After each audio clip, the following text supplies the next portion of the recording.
Long ago, under the golden domes and endless markets of Baghdad, a great sultan ruled with wisdom, but tragedy struck. His only son, Prince Zayd, vanished one moonlit night. The court searched every corner of the kingdom, but no trace of the boy was ever found. Whispers spread that he was stolen by shadows. In truth, the child had been spirited away by Azrak, a cruel magician who lived beyond the desert, a man whose heart had long turned black with envy of the Sultan's power. Azrak saw in Zayd a tool, a child who, if corrupted, could one day be twisted into a puppet ruler. Zayd grew up in a tower of black stone hidden deep in shifting sands. He was told nothing of his birthright. Instead, Azrak fed him lies, that his parents had abandoned him, that he was a worthless orphan saved only by the magician's mercy. But Zayd's spirit could not be crushed. He had dreams, visions of a palace by the river, a mother's lullaby, and the scent of pomegranates in the garden. Something deep within him told him he belonged elsewhere. One night, as he gazed out the barred window, a desert wind whispered, "Seek the river, child of Baghdad, seek the truth." Azrak, sensing the boy's growing will, decided to bind him with fear. He gave Zayd a cruel task. In the heart of the desert lies the well of whispers. Bring me the water from its depths, or you will never see the outside world again.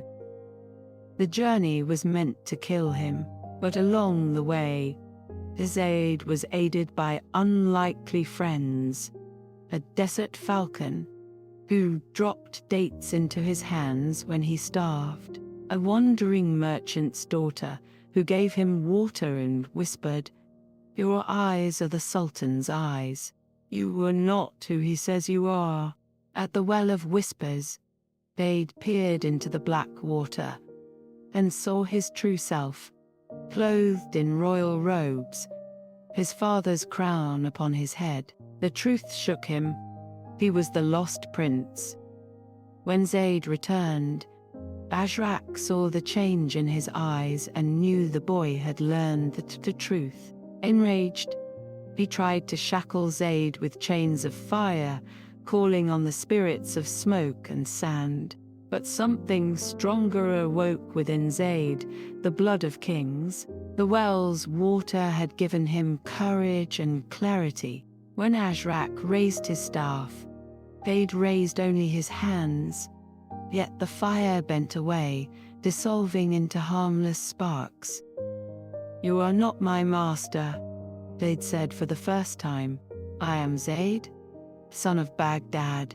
The magician howled with fury, summoning a sandstorm to swallow the boy whole. But the falcon returned, guiding Zayd through the storm. The merchant's daughter appeared once more, leading him to the riverbank. And when Zayd followed the river's path, the golden domes of Baghdad rose before his eyes. The Sultan, aged and weary, wept when he saw his son alive. The court erupted with joy, bells ringing across the city. But Azrak was not done. He stormed into the palace in a cloud of black smoke, demanding the prince be returned to him. Before the court, he raised his staff and cursed the boy until Zayd, with the courage of truth, lifted a simple cup of water from the palace fountain. He spoke, "As water is clear, so is truth. Your lies hold no power here." The water became light, and the light shattered the staff. Azrak was cast out, his body dissolving like ash upon the wind.